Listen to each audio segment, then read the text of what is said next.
embracing somebody's reality really just means you're putting your own reality on the back burner. And you're saying, okay, what is true for this person?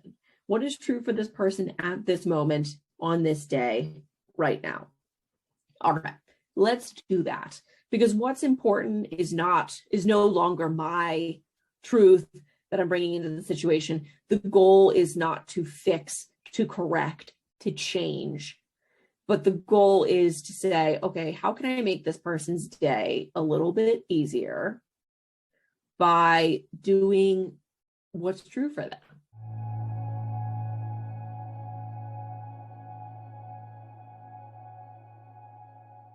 Hey, welcome back to Normalize The Conversation. Today I'm here with Rachael Wonderlin, a dementia care consultant and author. Rachael, thank you so much for joining me today. How are you really? Yeah, thanks for having me. Of course. So I found you through LinkedIn right after my younger cousin had lost her grandmother to dementia. She decided when she graduates college or graduates high school, she wants to go to school for dementia research. So I decided to start looking into different people and different protocols for dementia and different research that was available. And I came across your page on LinkedIn and started listening to your podcast. And I absolutely loved how you are changing the game and providing so much information. So thank you for the work you are doing. There are so many different ideas of what dementia is. It is often thought to be an individual who just forgets who everyone is. And then depending on the doctor and the website, there are so many different stages and number of stages, and it's really confusing. So what does dementia actually look like? There are over 100 different causes of dementia, so it doesn't look like just one thing. Sometimes the Hollywood or the media will portray it as a person will forget who everybody is, like the movie The Notebook. That's kind of just a convenient plot device, but it's not really an accurate look of what dementia really means. So there are over 100 different causes of dementia. Alzheimer's disease is the most common cause, and it depends on the individual what you're actually going to see. Some people living with dementia really don't actually have too many memory problems, especially in the earlier stages of the disease process. Oh, wow. I had no idea there were so many different types. So are there certain groups of people who are at higher risk, like genetics, other mental health or brain health conditions?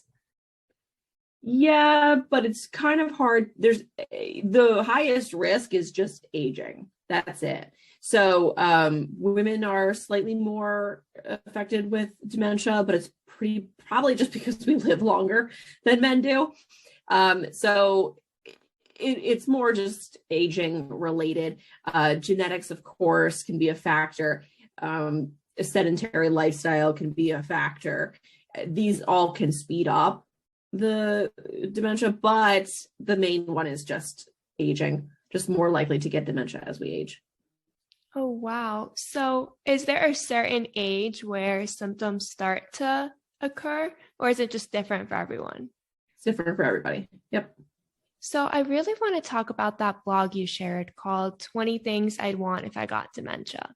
Mm-hmm. You shared about how you would want your family to embrace your reality, treat you like an adult, help you find a way to do things you always enjoyed, not to get frustrated with you if you forgot something, not excluding you from events, and so many more. So when you were putting this list together, why did you pick these specific 20 things? My original list is actually 16 things I'd want dementia if I had dementia, and actually it's that over there.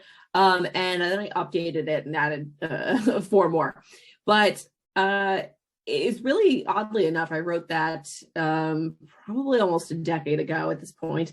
And it's something that just came to me quickly. It was just something that popped into my head. I realized, like, okay, these were the things that I would want people to know about me if I really couldn't advocate for myself anymore. And I think everybody has those items, things that you would want people to know about you if you could not make it clear yourself. That is very true. And a lot of times we forget that if someone can't advocate for themselves, it is our job to help them and to be there and not to get frustrated. Right. Supporting them is so important. I really want to focus in on your trademarked phrase, embracing the reality. You've created an approach that really transforms the way we speak and interact with individuals living with dementia. And in one blog and a podcast episode, you really spoke about how in nursing school, students are traditionally taught to redirect questions by validating their feelings. Why does that specific approach fall short? Yeah. So in nursing school, sometimes people are actually taught to reorient, which is different than redirection. Reorientation would be you saying, no, you're 90 years old. Your parents died years ago. You have dementia. Don't you remember? Which is a horrible approach. And fortunately, I think most people agree that that's a terrible approach, but people sometimes still do it. The one that I kind of rally against in general is just that. And then also this concept that if we just redirect people, we just change the conversation, that we've solved the challenge. And then, of course, that's not true. So embracing somebody's reality really means that you find out where somebody's world is and you go there no matter where that world is. And that can feel like lying for some people. And so it can feel a little bit challenging at first. But it works. Going to somebody's world and doing what's true for them is so much easier than just trying to get them off of the topic and avoid it altogether.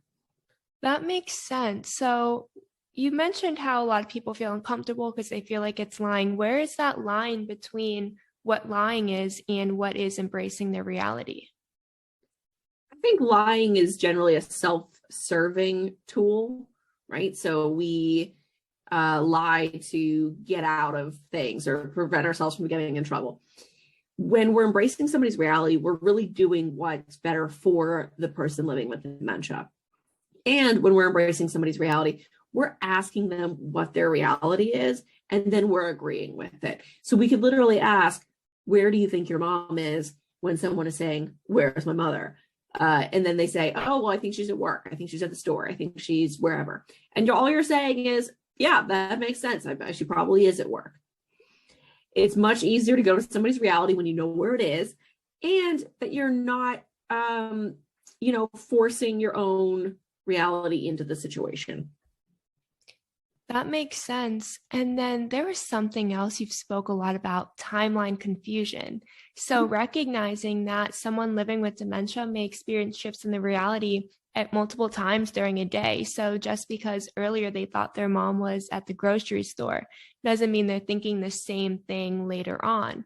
So can you talk a little bit more about what timeline confusion is and ways that someone can approach the conversation without assuming that they're embracing the same reality as they were earlier?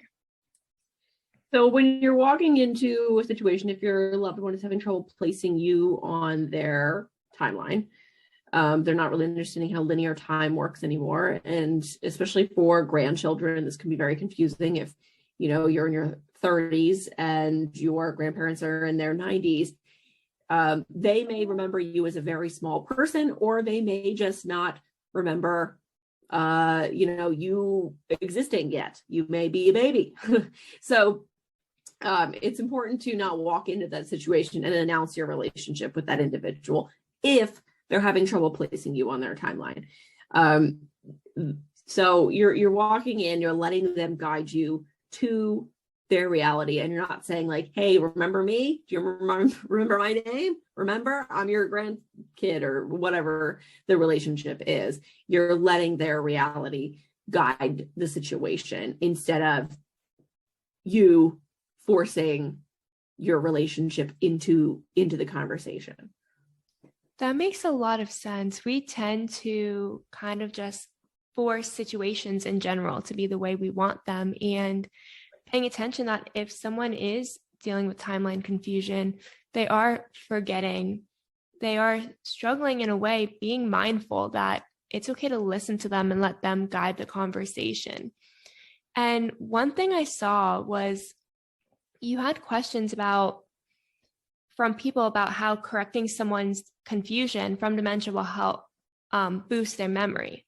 Is that true? Will it actually help boost their memory if we're constantly correcting them?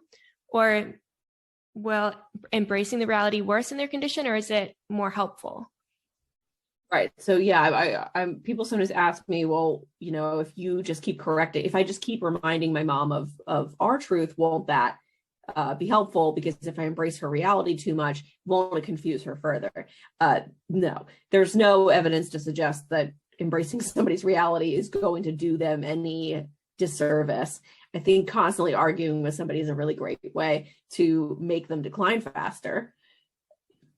Yeah.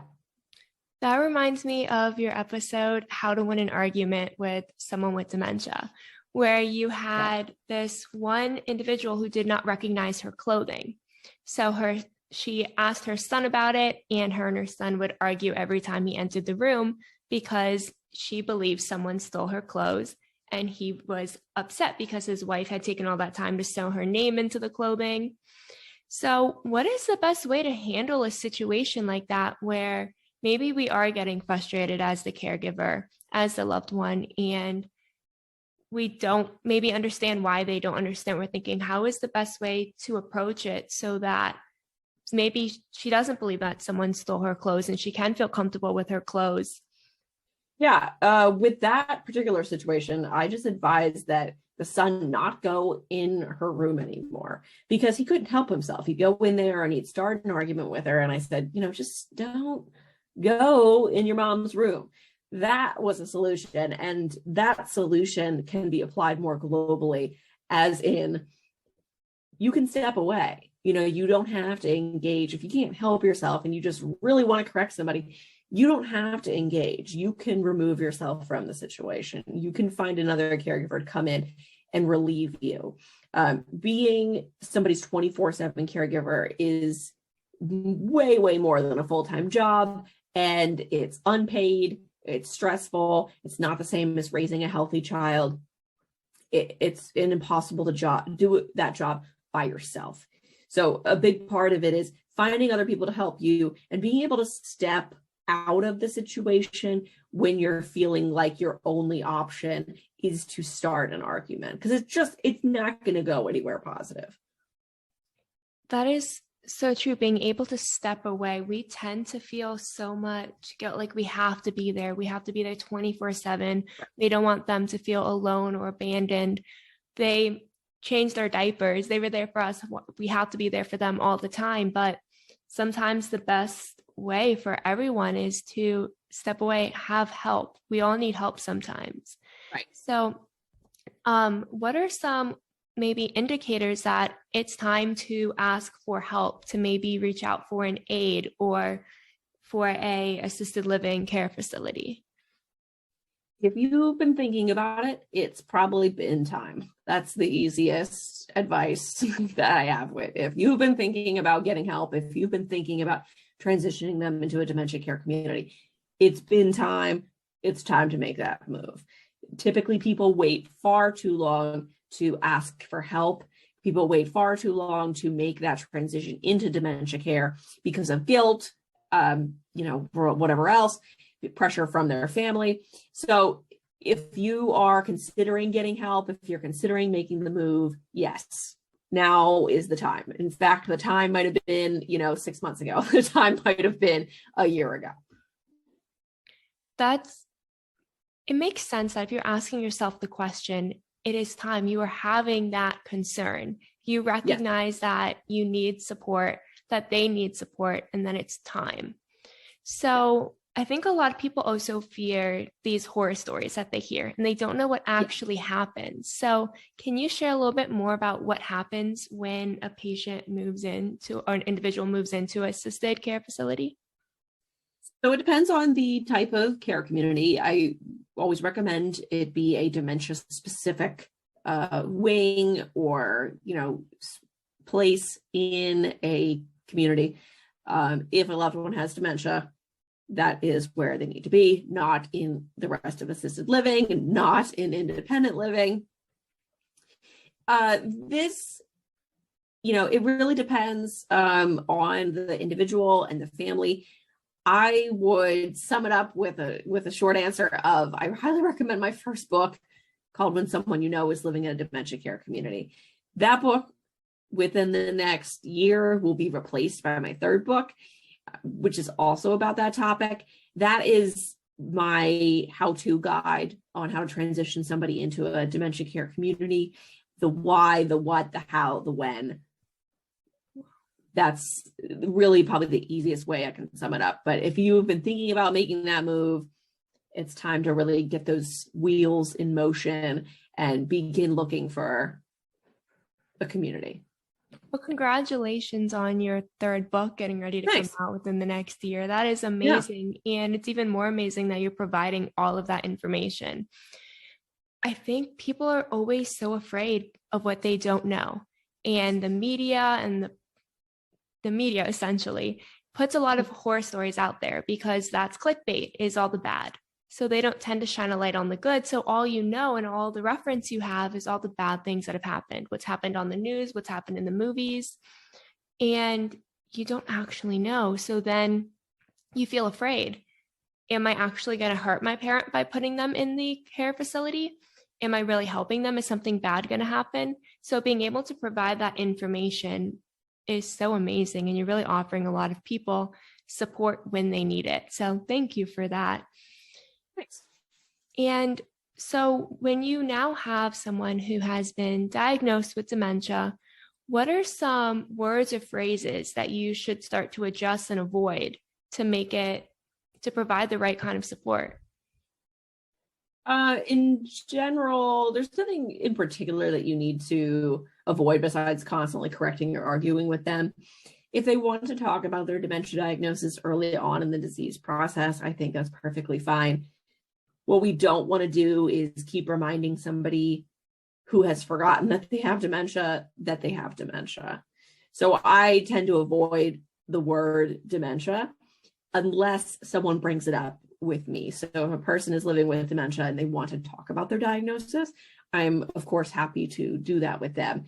But otherwise, I will not talk about dementia in front of somebody with dementia. A lot of times they don't pass an early stage. They don't know they have dementia. Oh, wow.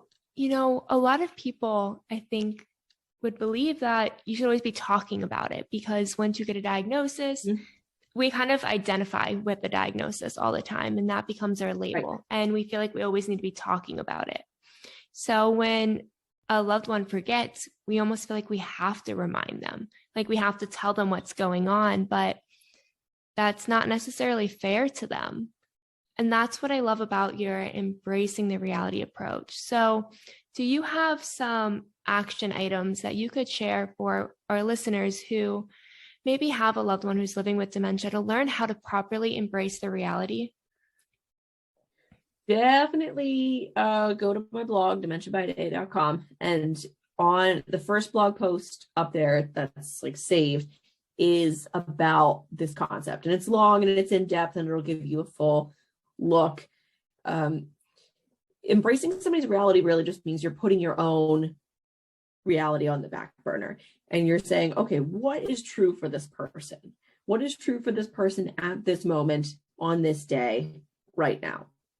All right, let's do that, because what's important is no longer my truth that I'm bringing into the situation. The goal is not to fix, to correct, to change. But the goal is to say, okay, how can I make this person's day a little bit easier by doing what's true for them? And subsequently, how is my day is going to be better because we're not spending all day correcting and arguing and being upset with one another, which inevitably is what happens when you're saying, no, your reality is not right. Here's what's true. Don't you remember? I guess that would be another phrase to avoid. Don't you remember? Don't you remember I told you we have a doctor's appointment at 2:00? They don't remember that. They don't remember that. Yeah. Yeah. And if they don't remember, just yelling, don't you remember 100 times isn't going to make them remember. It's going to make them frustrated, feel bad that they don't remember, feel ashamed of it maybe. Right. And you're just fighting with yourself at that point. You're just fighting with yourself because they can't remember, and yelling about it is not suddenly going to make someone remember. So what are some ways that you could maybe help remind someone without that forceful "do you remember"? I would be curious what it is that we're trying to get them to remember. If it's something like, let's try to make them remember that they have a doctor's appointment, there's really no point, because at some juncture, their short-term memory is going to most likely be fairly impaired, and we are not going to be able to fix this with notes or, reminders. What we can do is talk about things they do remember, which are long-term memories. So where they grew up, what their house looked like, things they've enjoyed, hobbies, and that kind of stuff. Those are all good things that we can talk about. And we can even say, oh, do you remember what your house looked like growing up? We can say that because they're probably going to remember that. But in general, trying to use like tips and tricks past a very, very early stage of dementia is going to not yield a lot of fruit. So I generally just tell families, don't waste a lot of time trying to get mom to remember that thing that we want her to remember. So what about when it comes to medications? If they're not remembering their medication, would putting notes and reminders everywhere help? Or is that when you're like, you know what, it's time to maybe get an aide? That's when it's time to get somebody else to help, for sure. Because if you don't remember to look at a note, the note is not going to be helpful. I've watched families rely on notes and little reminders and things like that, little apps, that don't work, because the inherent problem is that they don't remember to look at the thing, to remember that thing that they're supposed to remember. So the inherent problem is the short-term memory, and a note or an app cannot solve that. The only thing that can solve it is another human being bringing the medication in and giving it. Exactly. We rely so much on technology these days, and we think if we set a million different alarms and write it in every app, email it to them, text it to them, put it in their calendar, that it's going to solve everything, because technology will solve all the problems. It's a constant reminder. But if they're not remembering to look, or they don't remember what that name of the medication is and what it's for, that's not going to convince them to take it. Why am I taking this?